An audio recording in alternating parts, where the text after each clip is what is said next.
Hello, today I'm in Tesla Model Y. In this video I'll show you how to enable and disable Sentry Mode.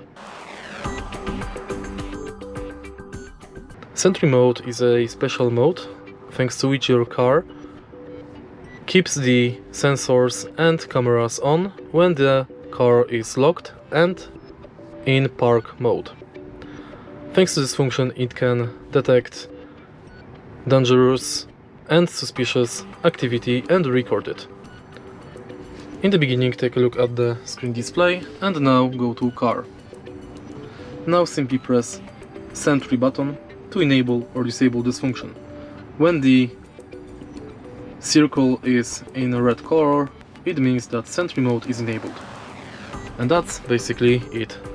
If you find this video helpful, please leave like, comment and subscribe.